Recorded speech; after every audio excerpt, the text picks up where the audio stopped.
Magandang araw sa inyong lahat mga ka-hiking. Nandito naman tayo sa ating araw-araw na pag-vlog. But sa dindi is hindi tayo always nakapag-vlog, no? So ngayon is ang topic natin ngayon is asunting, no?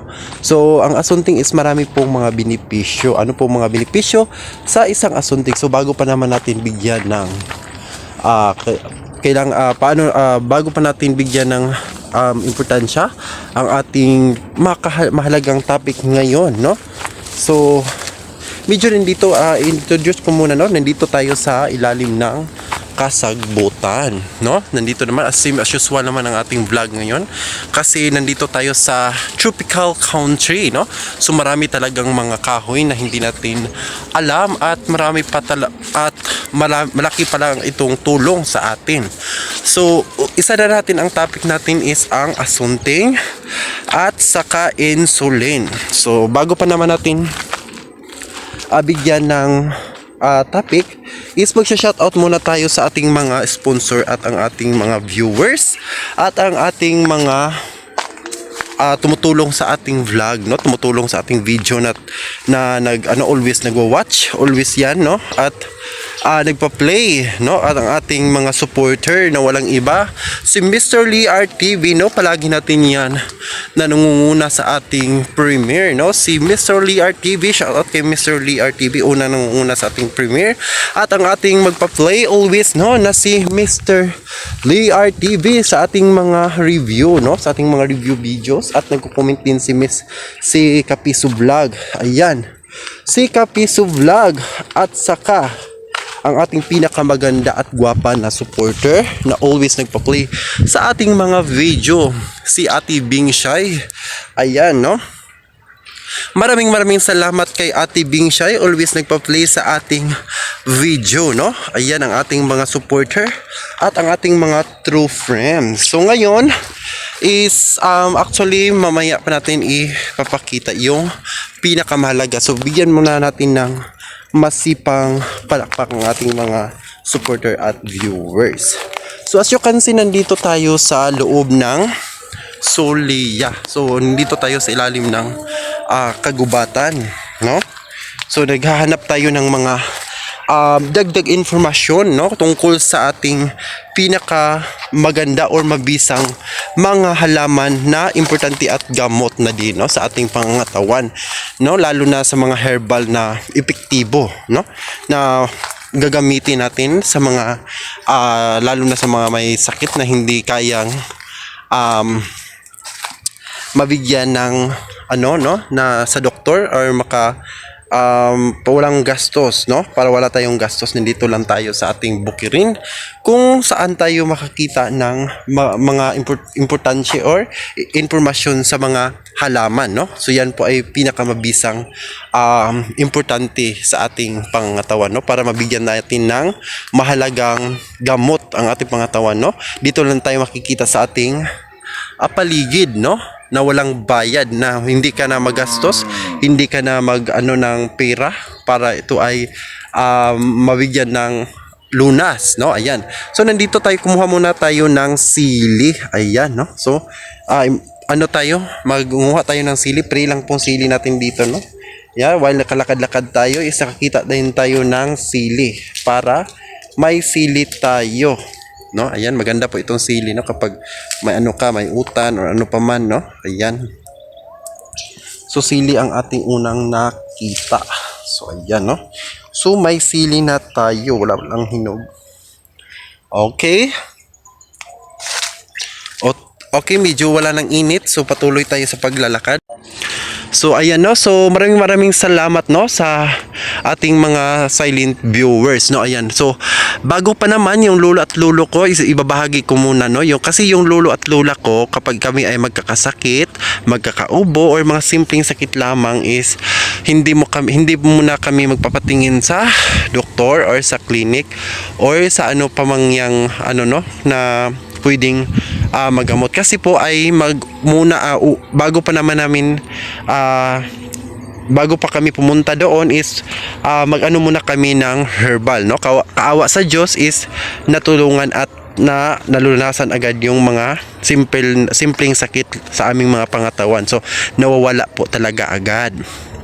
Kaya po ay ini-introduce ko din yung naranasan ko before na hindi po kami kaawa sa Diyos. Ang Panginoon po ay always nandito sa akin at sa aking pamilya, ayan po ay hindi po kami binigyan ng matinding mga sakit, kaya po ang Panginoon talaga yung nagbibigay ng determinasyon or healing sa amin.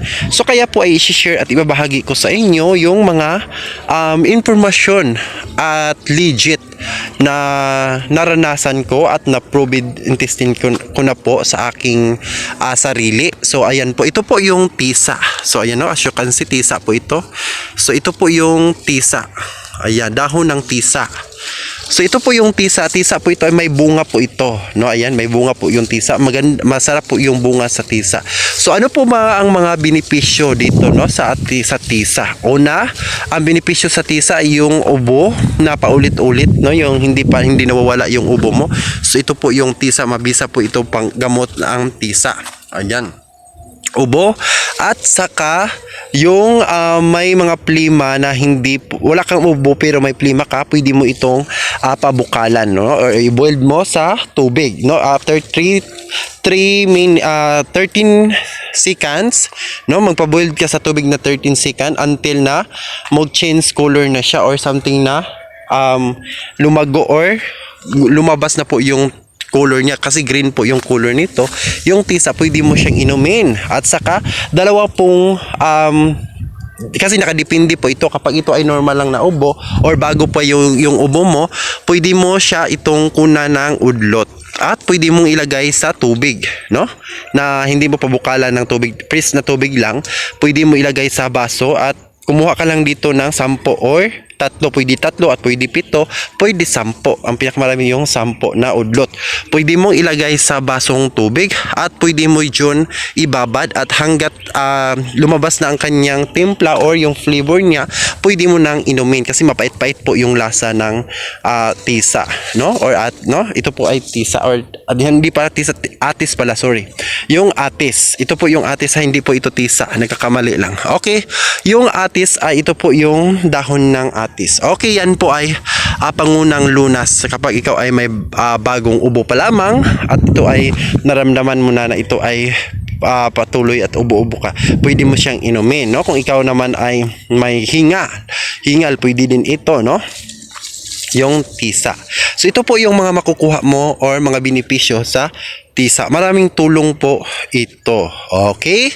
So ayan, maraming salamat, Ayan po ang ating mga benepisyo sa tisa. Okay. Ayan, So may may isa na tayo nakikita. Dito lang natin malalaman at makikita sa ating playground pala, yung mga mahalagang bagay or simpleng hindi na kailangan ng gamot, Hindi ko naman sinasabi na hindi kailangan ng gamot at ito ay madali lang, yung lang tawag nito, yung pinakamadali na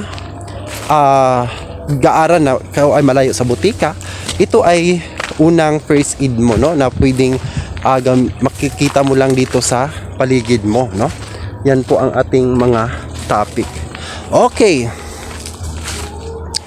Ngayon is ituturo ko naman sa inyo yung saging. Okay, doon tayo kasi maraming saging ito. Ito po yung bakit po kasali po yung saging. Okay? First, may saging po ang ating topic. Pangalawang topic natin is ang saging. Ayan po yung saging. So maraming so kung kayo ay mahilig sa saging, kasi yung mga saging na yan, alam naman natin na full ng vitamina, mga vitamin, pwede na kasi fruits po yung saging. So alam naman natin yung bunga is yung vitamins. Pero hindi pala po yung bunga ang nagbibigay. Meron pala yung pinaka magandang gawin, ang saging. So ano po ba ang pwedeng gawin sa saging? Ang saging po ay una, pwede kapag ikaw ay may saging, kapag ikaw ay may busaw, yung tawag nito, yung busaw, palagi kang umiihi, masakit iihi, kung ano pa man yan, yung ganun na karamdaman mo, kapag ikaw ay may busaw, yung busaw tawag namin yan sa amin, yung palagi kang mag-iihi, or masakit iihi, or mainit yung ihi mo. So, itong saging naman ito is pwede mo itong putulin. Okay? So putulin mo yung saging, kubkubin mo, tawag nito kalutan mo. Yung saging, ito po yung katawan ng saging, putulin at saka kubkubin mo sa center ng saging at saka ay ano mo no, yung malalim talaga dito, yung kubkub or kakalutin mo. Pagkatapos, takpan mo yung bunganga ng saging at saka bukas, may tubig na yan, mapuno yan ng tubig at ilagay mo sa kung saan mo may lalagyan ka, pwede mo siyang inumin at yan po ay pinakamabisa na gamot din sa ating pangatawan. Ito ay parang hinlo or cleansing kasi proven intestine yan na ginagawa po namin before kasi yung lola at lolo ko sabi kapag busaw yan po ang ginagawa at no, kawawa sa Diyos ay walang nangyari sa akin. Ang pinakamaganda lang is nawawala po yung busaw ko at nahinlo at maganda yung pag-iihi ko, no? Kasi ang saging may mga anti-bac or something na may mga tawag niyan, may mga protein no, na nagbibigay na or magki-cleansing sa ating pantog, tawag na yan. Okay, so yan po ang benepisyo sa saging. Hindi lang po bunga, kundi ang kanyang katawan din. No? May mga benepisyo din tayong makukuha sa saging. So ayan, no? So maraming salamat. Yan lang po ang ating i-share ko sa ngayon kasi sa susunod is ito po yung topic is asunting. Okay. For now, nandito tayo. No? Maraming salamat sa walang sawa at hindi po kayo nakasubscribe sa ating YouTube. Huwag kalimutan mag-click all bell para lagi po kayong updated sa ating mga panibagong video. No? Ang ating main channel is Lexter Hiking TV. Ayan, no? So, Lexter Hiking TV, huwag niyo kalimutan at ang ating mga video, no? Please subscribe. Huwag kalimutan mag-subscribe at i-click all bell para lagi po kayong updated sa ating mga panibagong video.